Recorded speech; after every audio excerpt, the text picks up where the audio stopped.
Les enfants, comment allez-vous? Soyez les bienvenus à votre leçon du vendredi. Je m'appelle Manuela et je suis la collaboratrice de l'EBI à Marseille. Nous allons commencer cette leçon par une prière. Donc, je vous invite à vous lever, placez la main sur votre cœur car nous allons parler avec Dieu. Mon Père, je te demande, donne-nous la direction, mon Dieu, de cette leçon. Et que chaque enseignement qui sera passé aujourd'hui puisse être gardé à l'intérieur de cet enfant qui nous écoute, qui participe de cette leçon. Et ainsi, mon Dieu, qu'ils aient la force de mettre ta parole en pratique. C'est ça que nous te demandons au nom du Père, du Fils et du Saint-Esprit. Amen. Nous avons parlé la dernière fois que le thème aujourd'hui serait les conséquences lorsqu'on attire l'attention de Dieu, oui ou non? Mais pour que nous puissions venir à ce thème, nous devons nous rappeler de deux messieurs. Est-ce que vous vous rappelez de monsieur Petite Excuse et du monsieur Sans Excuse? Messieurs PE et SE, est-ce que vous vous rappelez? Si vous vous rappelez, parlons-nous un peu. Quelles sont les différences entre les deux là, les enfants? Je vais vous écouter. Mais quand même, je vais vous aider à vous rappeler, d'accord? Petite Excuse, c'était le monsieur qui faisait ce qu'il avait envie, seulement ce qu'il avait envie. Il faisait qu'à sa tête, à sa manière, il n'écoutait personne, il n'obéissait personne. Il faisait seulement ce qu'il avait envie. Beaucoup de fois, ce qu'il avait envie n'était pas correct. Mais sans excuse. Sans excuse, SE, il faisait ce qu'il avait. Il ne faisait pas seulement ce qu'il avait envie. Il faisait ce qu'il devrait faire. Ce qu'il savait qui était bon, qui était correct. Même si des fois cela ne lui plaisait pas, même s'il n'avait pas envie de le faire, il le faisait parce qu'il savait que c'était le correct à faire. Oui ou non, les enfants? C'est qu'est-ce que je vais vous parler en utilisant les exemples de petites excuses et sans excuses. Que chaque attitude que nous prenons, chaque choix que nous faisons aura une conséquence à la fin. Soit-elle bonne ou mauvaise? Et pour que nous puissions avoir de bonnes ou de mauvaises conséquences, cela dépendra de nos choix. Je vais vous montrer cela. Même dans la Bible, vous allez ouvrir en Galates, chapitre 6, verset 7. On va lire ensemble ce qui s'est écrit. Galates 6, 7. Ce qu'un homme aura semé, il moissonnera aussi. Ce qu'un homme aura semé, il les moissonnera aussi. Voyez les enfants, ce que nous semons, nous allons récolter. C'est pour cela que je vous dis que toutes vos attitudes, toutes nos attitudes, comme aussi tous nos choix, auront une conséquence à la fin. Mais pour que ces conséquences soient bonnes, nous devons s'aimer ce qui est bon. Nous devons planter ce qui est bon. Je vais vous montrer dans les exemples là que j'ai apportés aujourd'hui pour que vous puissiez bien mémoriser. D'accord? On va réfléchir. Réfléchissez avec moi. Regardez cet exemple-là. Nous avons deux élèves dans la classe. Il y a deux élèves qui sont en train de jouer, de faire la désordre dans la classe. Et il y en a un qui est à côté, en train d'étudier. Lesquels d'entre eux, vous pensez qui a fait un bon choix? Vous pensez qui a eu la meilleure note dans l'examen? Lesquels d'entre eux? Réfléchissez avec moi. On va passer maintenant au deuxième exemple. Vous voyez le deuxième exemple là. Lequel d'enfants, celui qui a obéi ou celui qui a désobéi, qui a évité d'être puni?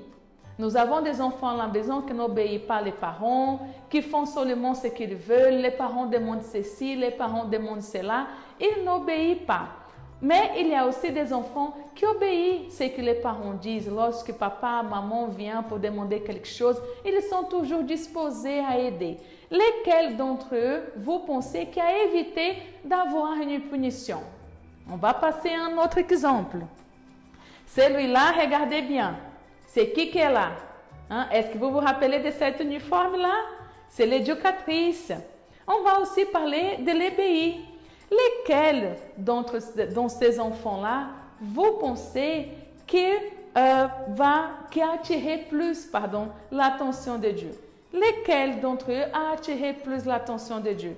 L'enfant qui arrive à l'ébéi et qui ne veut pas écouter ce que l'éducatrice elle parle, qui ne veut rien savoir, qui ne montre pas l'intérêt de connaître la parole de Dieu, ou l'enfant qui est là concentré, qui écoute bien ce qu'on dit, ce que l'éducatrice elle parle, qui veut aussi méditer, connaître plus sur la parole de Dieu. Ou même, on va aussi parler de la maison. C'est l'enfant qui reste à la maison aussi avec les papas, qui n'écoute pas ce que les papas lui parlent, qui n'écoute pas ce que maman lui parle.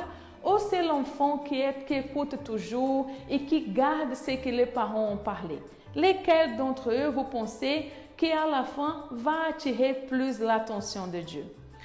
Tout cela, les enfants, c'est aussi pour que vous puissiez garder qu'il y a beaucoup de personnes qui prient, qui parlent avec Dieu, qui disent « Ah, je veux ceci, je veux cela ». Elles prient, elles demandent beaucoup de choses, mais beaucoup de fois, elles ne sont pas en train de s'aimer ce qui est bon. Elles ne sont pas en train de faire ce qui est bon, mais à la fin, elles veulent récolter ce qui est bon. Est-ce que cela c'est possible? Bien sûr que non. La même chose arrive aussi lorsque nous demandons quelque chose à Dieu. Nous ne pouvons pas avoir un mauvais comportement et ensuite demander quelque chose à Dieu et vouloir qu'il nous exauce. Cela ne va pas arriver. Nous devons planter pour que nous puissions récolter ce qui est bon. D'accord? On va encore revenir sur l'exemple de PE et SE. Je vais vous montrer. Lesquels d'entre eux, vous allez me dire, lesquels d'entre eux a fait les bons choix? Lesquels d'entre eux a fait les bons choix? Ces petites excuses que maman a demandé, lorsque maman l'a demandé de ranger ses jouets, il n'a pas fait? Ou sans excuse, que lorsque maman l'a demandé de ranger les jouets, il a dit qu'il n'en avait pas envie, mais quand même à la fin, il a tout rangé. Hein? Lesquels d'entre eux? On va encore revoir l'exemple de petite excuse. Est-ce que vous vous rappelez que petite excuse, il avait un examen à passer de mathématiques, mais il n'avait pas étudié et à la fin, il n'a pas eu une bonne note. Par contre, sans excuse, lui aussi, il n'avait pas envie d'étudier mathématiques pour faire son examen. Mais quand même, il l'a fait et à la fin, il a eu une bonne note. Lesquels d'entre eux vous pensez qui a fait un bon choix? On va encore revoir l'exemple. Rappelez-vous que petite excuse, rester seulement en train de jouer, en train de regarder des vidéos jusqu'à tard dans la nuit, qu'il ne méditait pas sur la parole de Dieu, qu'il ne priait même pas. Mais sans excuse, malgré aussi qu'il aimait aussi rester avec les portables, il a priorisé ce que c'était bon. Il savait que le plus important n'était pas les portables, mais de méditer et de parler avec Dieu avant de dormir et de bien se reposer. Est-ce que vous voyez les enfants? Lesquels d'entre eux pensez-vous qui a fait les bons choix? Réfléchissez bien. Et c'est comme ça les enfants. C'est nos choix qui attirent l'attention de Dieu. Donc si vous voulez avoir des conséquences, vous devez s'aimer, vous devez planter ce qui est bon pour avoir de bonnes conséquences. Lorsque nous plantons ce qui est mauvais, lorsque nous faisons ce qui est mauvais, à la fin, on aura de mauvaises conséquences. D'accord? Donc, aujourd'hui, nous allons prier, nous allons parler avec Dieu. Et une chose aussi que vous devez bien garder, les enfants, les conséquences que nous avons, nous ne pouvons pas après culpabiliser à Dieu. Parce que des fois, nous aurons de mauvaises conséquences et beaucoup de personnes veulent culpabiliser à Dieu. Mais pourquoi Dieu a permis ceci? Mais pourquoi Dieu a permis cela? Pourquoi cela m'est arrivé? Pourquoi je n'ai pas eu une bonne note à l'école? Mais est-ce que vous avez étudié? Vous avez vu? C'est comme ça. Lorsque nous plantons ce qui est bon, nous récoltons ce qui est bon. Ce n'est pas la faute de Dieu si nous avons de mauvaises conséquences. Car ce que nous plantons de bon, nous allons aussi récolter ce qui est bon. D'accord? Nous allons prier, nous allons demander cela à Dieu. Nous allons parler avec lui, demander cette force pour que vous puissiez toujours faire de bons choix. Parlez cela avec Dieu à cet instant-là, dans cette prière. Demandez à Dieu cette force. Seigneur, nous te demandons, viens nous aider, mon Dieu, à avoir la force de faire de bons choix. Mon Père, nous savons que beaucoup de fois, nous voulons faire seulement ce que nous avons envie et pas ce qui est de ta volonté. Alors, aide-nous, Seigneur, à faire ce qui te plaît, à faire ta volonté. Aide-nous à avoir la force de faire, même des fois, des choses qu'on n'a pas envie de les faire, mais qu'on sait qu'on doit les faire, mon Dieu. Alors, aide-nous. Aide-nous à vaincre, mon Dieu, à nous-mêmes et à faire ta volonté, mon Dieu. Car nous savons que c'est comme ça que nous allons attirer ton attention et aussi avoir, mon Dieu, toujours de bonnes conséquences. C'est ça que nous te demandons. Gérons la vie de chaque enfant entre tes mains. Au nom du Père, du Fils et du Saint-Esprit. Amen. Voilà les enfants, maintenant nous allons faire une activité. Vous allez recevoir une feuille comme ça et vous allez tout d'abord vous rappeler d'une situation que vous avez vécue et que vous savez que vous n'avez pas fait les bons choix. Et à la fin, vous avez eu une mauvaise conséquence, d'accord? Vous allez vous rappeler de cette situation et dans un côté de la feuille, vous allez écrire ce qui vous a poussé à prendre cette mauvaise attitude. Pourquoi vous avez décidé de faire cette erreur, de commettre cette erreur. D'accord? Vous allez écrire cela dans un côté de la feuille. Et de l'autre côté de la feuille, vous allez aussi écrire maintenant, vous allez écrire ce qui vous a poussé, pourquoi avez-vous décidé à faire un bon choix à partir d'aujourd'hui. Vous allez écrire cela de ce côté. Donc, on va repasser l'activité. Dans un côté, vous allez écrire les pourquoi que vous avez décidé de commettre une erreur, de faire un mauvais choix et à la fin avoir une mauvaise conséquence.